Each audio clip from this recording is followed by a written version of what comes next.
allow myself that leeway. Okay, so we are up to Mishlei 15:13, which is Lev Sameach Yetiv Panim Uve'atzavas Lev Ruach Nechea. A happy heart will gladden the countenance. Ooh, gladden a countenance. Okay, yeah. And with the sadness of the heart. Hold on just a second. I know what I'm forgetting. Analysis notes. There we go. I knew I was forgetting something. Okay. And say what you said with?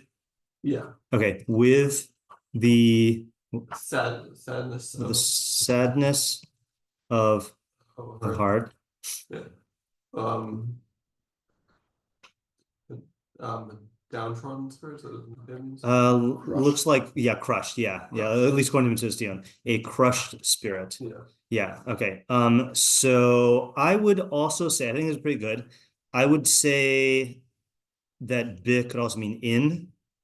Okay, and then I think this is an example of how like there might be a word in between here, but maybe not. So we'll just put it like that. Okay.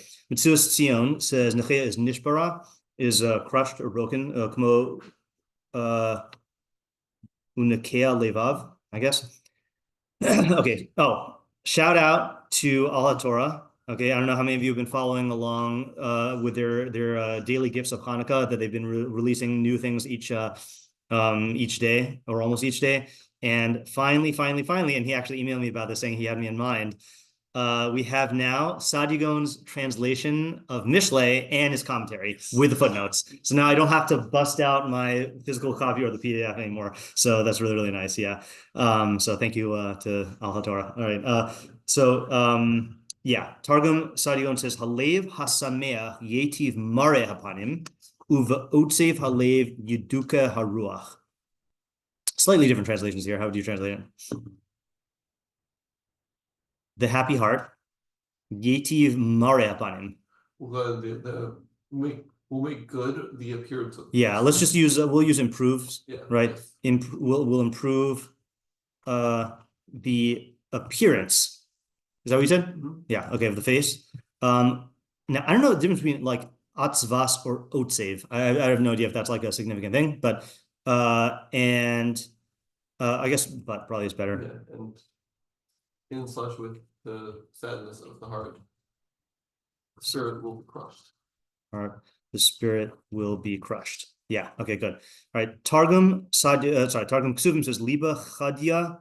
Which I assume means a joyous heart, glad heart. Mashpir ape improves the countenance. Uvecheva deliba rucha mamachta.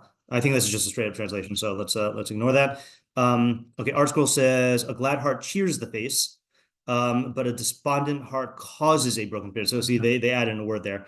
Refers to as a joyful heart makes for a cheerful countenance, like constitutes, but by a sorrowful heart, let's say by also by. A sorrowful heart, the spirit is depressed. Okay, so that's like, did someone say lowered? Did you say lowered initially for Nechea? Downtrodden. Yeah. So maybe that is a thing. I also want to look at the BDB in a second. Yeah. Did also I put in the brackets for causes, or is that that's ArtScroll. Yeah. Did ArtScroll have the brackets? Yeah, I always just write what ArtScroll writes. Yeah. Let's just check. Hold on, make this bigger. Let's check. I want to check two words here. I know we didn't do alter yet. Atzvas is hurt, injury, or pain. Okay. What did we say? Sadness. Okay, so I think pain. I mean, I think like if you look at the way that it's used in Perek Gimel of Bereshis, it is very seems to be like multifaceted, because it's Itzavon Tochlena, and then the Etzev Tel Dibanim, and then is there one more? That's a reference. Arba, it's right. So those all sound like different kinds of. So I think pain is probably the more generic one that we should lead with. Okay, and then we have, what else did I want to check here? Nechea. Stricken. Interesting. I feel like that's not a full representation of, okay, whatever. Yeah. Okay, and then Alter says a glad heart will brighten the face, but by the heart's pain, the spirit is I read this as lamed, but it's lamed. Yeah. By the heart's pain, so more literally, the heart's pain is a lamed spirit. That's interesting because he sounds like he is ignoring the heart's pain. Bi atzvas lev ruach nechea. Okay, I don't know what to make of that. All right, we'll just keep these up here in case we need them. But let's start our analysis here. Yeah. Okay, so what are our questions here? Yeah, Isaac. What is panim? Yeah. What is panim? Sounds funny to say that, I know, because it should be like what are panim, but what is panim, I guess is how we say it in English. Yeah. Yeah. Does anyone know, not pshat, but like just word wise why it's plural? Like mayim I get, like mayim there's like lots of it, but like panim is weird that it's just because it changes, like yeah, strange. Right, because is it related to the word pen? Like yifnet, like to turn It's the face. Armchair the face. etymology, Oh yeah, which one comes from which one? Yeah. Yeah, it's good. Yeah. Yeah. All right, Armchair anyway. etymology pen. Yeah. That's kind of armchair. I guess we should also say what is lave here, right? What is lave? How do you say the plural of face in Greek? Pnimiot. No, I'm just is it just panim? People's faces, you're saying? Yeah. Yeah. Right? I think so, right? I've never. Sure. Oh, I mean, yeah, but that's in construct form, right? Right. Like I saw all of the panim, right? It would be panim, right? Yeah, strange. Yeah. Well, we'll just get all the definition questions out of the way. What is ruach in this context? It's also funny, by the way, not funny bad, but just funny, weird that you don't see enough of this is you don't usually see the same term in both halves of the pasuk, right? It's nice to see that, like it's more clearly an opposite. Yeah, like it's clearly contrasting the simcha of the late versus the Yeah, right. Yeah, like for example, we have. Oh, no, I'm thinking of a different pasuk. Yeah, okay, fine. So what's ruach in this context? Yeah. Does the leif sameach affect the ruach? Right. So what is the causal direction of atzvas lave and ruach nechea? Is that right? Meaning like what causes what? Is that, or are you saying something different? I was asking more why in the first half it doesn't use ruach, it uses panim, and then the second half it uses ruach. Okay, yeah. All right. So right. So let's see here. So let's go like this. Let's go how are these two halves opposite? Okay, especially considering the fact that the first half says panim and the second half says ruach. Yeah. We also define atzvos and nechaya. Yeah, right. So what is meant by atzvas halev, and what does nechaya mean? How does it qualify ruach? Yeah. what's a late sameach? Yeah, hold on a second. I also want to say maybe just what is the opposite of ruach nechaya? What do you say, Isaac? What is a late sameach? Yeah, what is a lev sameach? Yeah, what is simcha in this context, and how does it qualify lev? Yeah, Moshe. How does a leif normally affect the panim? Oh, that's a good question. Yeah. What about? Let me ask this over here. What about a lev that is neither sameach nor otzev, atzuv? Right. How does it affect the panim or the ruach? Right. Yeah. I can't imagine Mishlei Podcast. A normal face does nothing. I have nothing to say. Yeah. Do we say how does it improve it?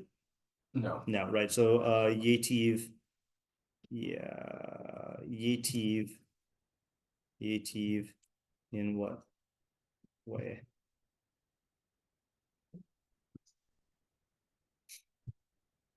Yeah, I guess what's the subject here? I feel like Arya would ask that if you were here. What is the subject of this pasuk? Also, I guess when I want to ask about the audience in a different way. Who is the intended audience? And then like, is this actually no, sorry, maybe this is a decision-making scenario question. what is the decision-making scenario? Okay, is this about, for lack of a better term, like, your own emotional regulation, or is it about how to affect someone else's emotions? Yeah, David? I'm kind of with that, but who's panim and who's ruach? Yeah, right. Who's panim and who's ruach? Yeah, Isaac? Since Aaron's not here, I'll ask. Yeah. Isn't this obvious? Okay. Like if I would say, if someone's happy, they're going to be smiling. If someone's sad, Yeah, they're right. gonna be Yeah, that's true. sad, That's you know? true. Yeah, right. Okay, that's a good point. All right, so isn't this obvious? If someone is happy, they'll be smiling, and vice versa. Yeah, Moshe. So what's like the point? What's it? Yeah, what's the chiddush? Like, what if they're not smiling? It's a problem. Oh yeah, right. Okay, yeah, and right. What's the? I'm gonna put that in the scenario question here.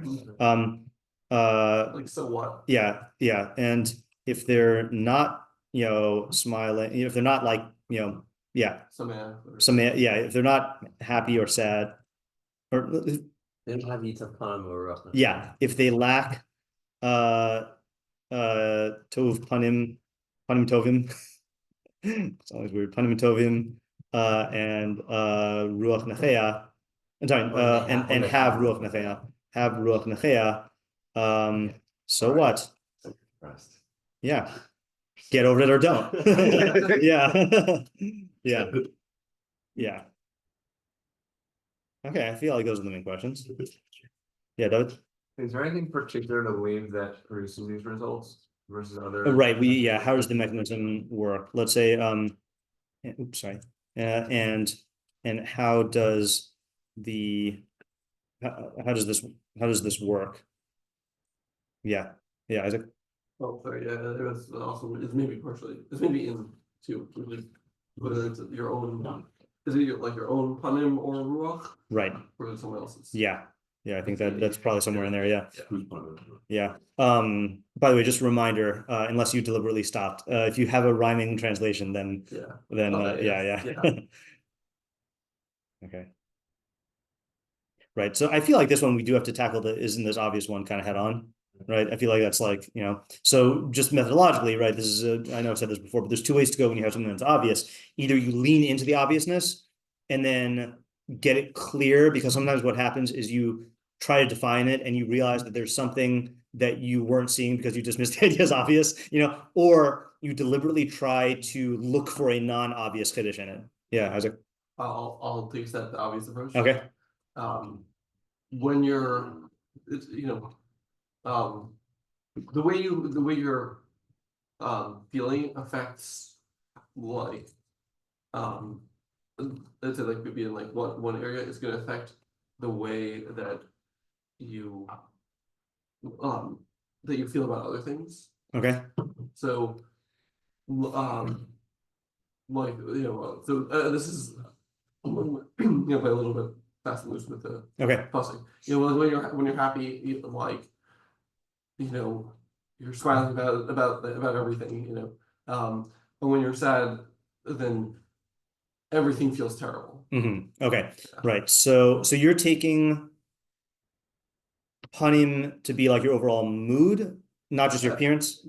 I feel like panim is like the weakest part of my. Okay, I mean, I do think that in someone say examples as soon as I say this. I feel like panim is not used in Tanakh just for appearance. It is also used for emotions. So like Ya'er Hashem panav elecha v'yichunecha does not just mean that may God brighten his countenance. It means like what's the noun form? Not the verb Ya'er. Yeah, that's a verb though. I'm looking like, well, I feel like there are expressions used in Tanakh that describe a bright face to mean happy. Or like the opposite would be, for example, when, I know there's also a verb, but when Hashem says to Cain, Lama naflu fanecha, right, your face has fallen, he's not just describing the facial expression, he obviously clearly means mood, So I'll say.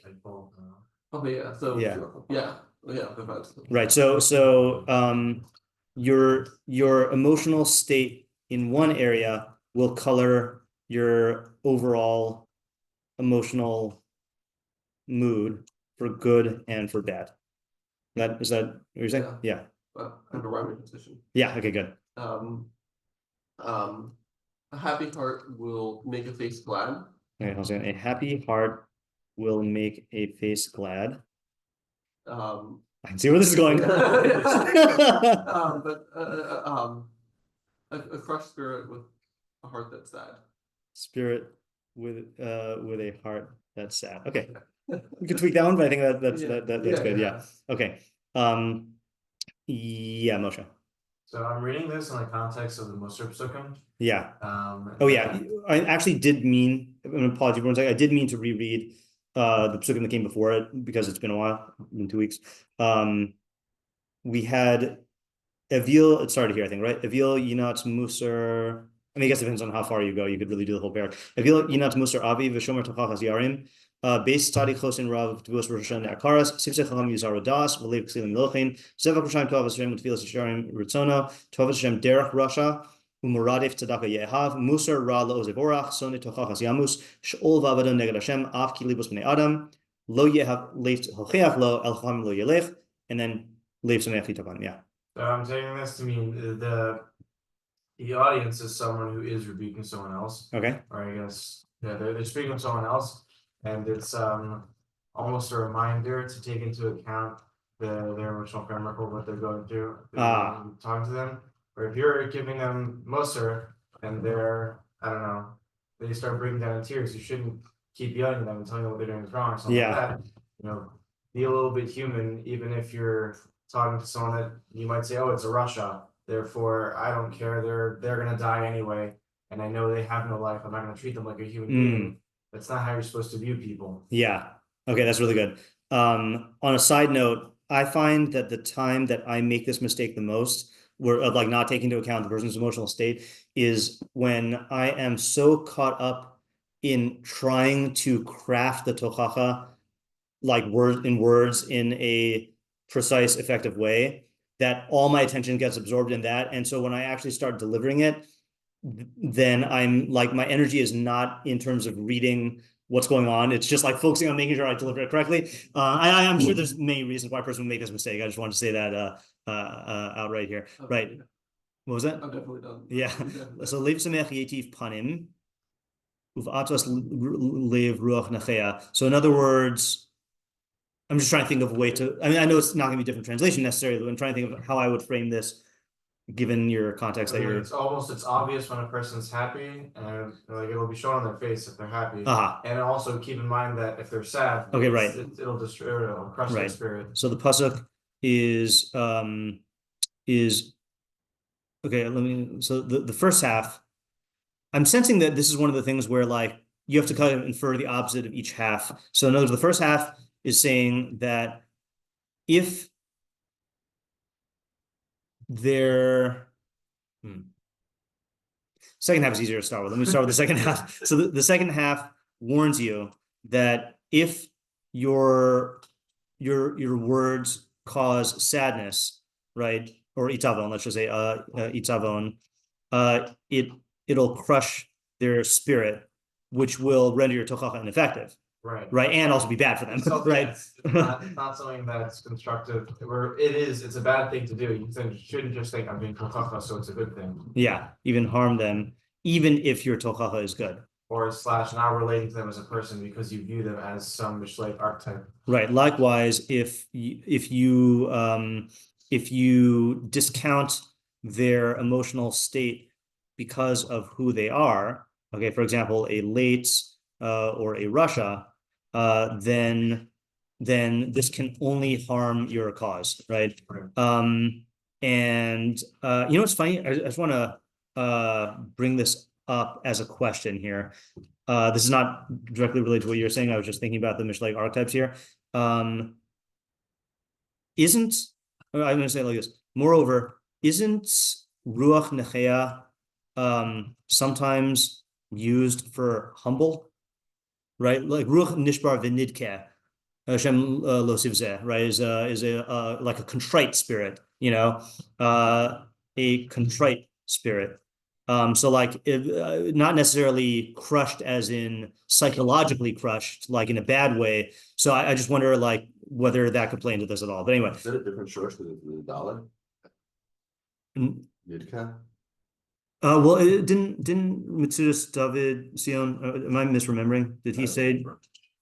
The Mishra, well, Nicha, Oh, Niche. Okay, yeah. Oh, yeah. I feel like there's also been, there was at least one other Mishlei Podcast that used Ruach Nechea. Yeah, me too. Like, Well, why is this in English? Because I was showing someone something. Okay. Bizarre. All right. I thought it was in Tehillim. That's weird. Lev Samech Yetiv Panim. That's ours. No, that's not ours. That is ours. Yeah. Lev Samech Yetiv Geha Ruach Nechea Tiabish Garim. Right. That's effect on the physical. Then Ruach Ishi Chalkel Machalehu Ruach Nechea Miyasaena. Right. Yeah, I thought it was in Tehillim. Okay, fine. I'm wrong about this then. I think it is Nidke. All right, so let me just delete this and then go back to what Moshe was saying here. Right, so then I'm still, for some reason, the first half is not clicking. You have to... Yeah, sure. Maybe I say the first half is the time where it's like good to give to Chacham. The second half is the time where it's not. Okay. If someone's in a good mood, and then they're more able to like bear the tochach. Like right. So I guess the thing that's tripping me up is Leiv Sameach seems to describe an emotional state, and Yetiv Panim either describes their appearance or another emotional state. And I'm just wondering how to read that in the context of the giving tochacha. But I think it's like a reminder of what are good signs and bad signs and what to look for in a person when you're giving them tochacha. And it is an obvious reminder, but it's a reminder, by the way, if they're smiling, it means you're doing well. If they're nodding and they're accepting it, that's a positive thing. I guess giving you the model of what it should look like when you're successfully giving tochacha. Of the emotional state that successful tochacha will result in or land in. Yeah. Something's still bothering me about it. I think that what's bothering me about it is I feel like based on the idea, and it's not, I don't think this like undermines the idea, but I feel like based on the idea as I understand it right now, I would say something different for the first half. So I was like, where the, yeah. Maybe I think, I don't know if this is an answer question, but another question is it really true that when you give tochacha properly, they should like be smiling about it? That's a good question also. Right. Is it really true that good tochacha will or should produce this reaction? Right. I mean, like Nasan Hanavi said to David, that he sinned. I don't think David was like glowing with happiness. I think he was pretty upset, right? I mean, he's upset as himself. Adam Chai Gerach Ata'av is Yisonin, not Yitiv. I mean, be a high level. I mean, I know Mishlei has spoken about how Chacham loves tochacha, but that doesn't mean he's happy about it. Right. Yeah, right. Yeah. Maybe I think that might not have been what's bothering me, but that I think is a bigger problem. Yeah. Yeah. I just want to try to answer that. Sure. So I'd say the way that I read the structure of the pasuk is that for each half it's the description of the leave is how the person was feeling before you give it to Chacham. Yeah. And then the second half of each half is about how they end up feeling about the tochacha. Yeah. So I think Yitav Panim about tochacha is, that within the framework of tochacha, you can be feeling good about like, okay, I know what I need to do to improve and like internalizing it well, as opposed to just being crushed. Right. That's I think that's more of what I was looking for in terms of the parallelism. Yeah. To the tochacha. Yeah, Moshe Levin. Yeah, so I have my own idea. Sure. Hopefully you understand it this time. I guess we'll find out. So I'm understanding the pasuk to be in general how you deal with how we were supposed to understand other people, not just in tochacha, and that the subject is actually the latter half about the Atzvah slave. So Yetiv Panim here means the physical countenance of your face, meaning a sameach, which all I just want to say is happiness, I mean, I guess it doesn't really matter, right?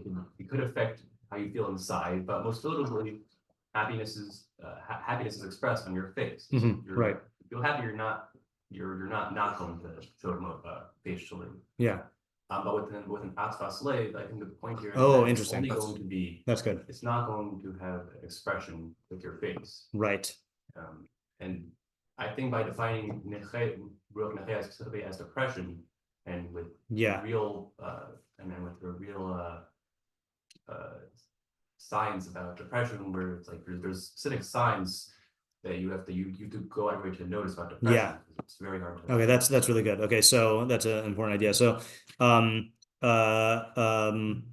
happiness will show up on your face, but ruach nechea, depression, will atzvah slave, but atzvah slave will not.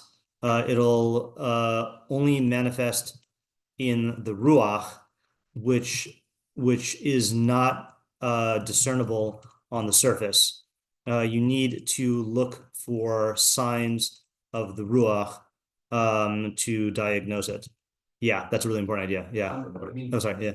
One problem is that I don't know why it's specifically Lev Sameach. They also be like, why would anger also always produce an expression? I don't know. I'm not so bothered by that, because I think if the point of the pasuk, which seems to be the way you're taking it, the real point of the pasuk is to talk about the atzvah slave, right? So I think the opposite is, and I think also the opposite is what causes people to make the mistake of like, oh, of course people show their emotions because look at this happy guy, he's clearly happy, right? But there's no such thing as there is such thing as clearly depressed, but if it's at that point, then that's very bad. But yeah, it's not necessarily clear. Yeah. You mentioned before Kaim, so it says So would you say he was depressed there, or he was just angry? Well, he was both, right? Is lama charalach v'lama naflu fanacha, right? So the charalach is the anger. Yeah. And the naflu fanacha does not seem to imply he was depressed, but he also right. But I don't think Moshe is discounting the fact that you can have a visible manifestation, but to think that it is that, that it has to be that is definitely not true. Like people who are depressed can be very good at like looking functional and even smiling, but they're masking what's going on inside. Yeah. And unfortunately, I mean, as a high school teacher, I think that's something that I've seen a lot. Like you do have lots of cases of people who you can tell that there's something wrong, and then the people who like you just had no idea that there was something wrong, because that's how depression works. A different idea. Did you want to add to this, or yeah, sure. Which is about why it chooses. I feel like happy and sad are clear opposites. Yeah. Like, it's like, oh, when someone feels like, you can even say it's like feeling really good versus feeling bad. Right. Like just like almost like Tobin raw of emotion. Right. Yeah. I'm like, Tob you can see, but right. Yeah. All right, let's go with David, and then we'll stop for today. I kind of forgot. My mind was still on the like, oh, we have 15 more minutes, but yeah. Sure. Okay, so this is talking about how to be successful as an influencer, or at least a method of success as an influencer. And that is being very excited and being very happy about what you're doing, and how that will affect other people, versus being down about what you're doing, what you're talking about, how much that will affect other people.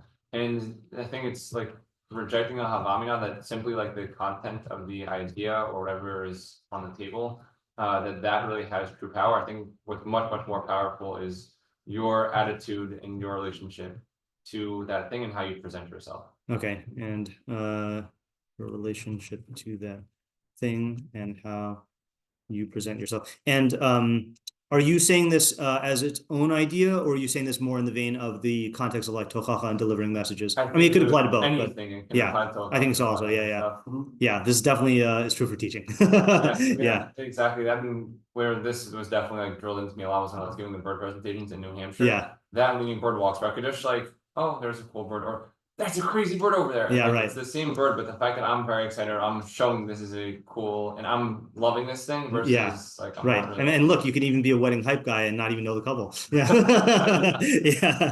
Yeah. Okay, good. All right. This is these were fruitful directions. So tomorrow we'll Bleed Netter take up the meforshim here. Okay. Have a good day.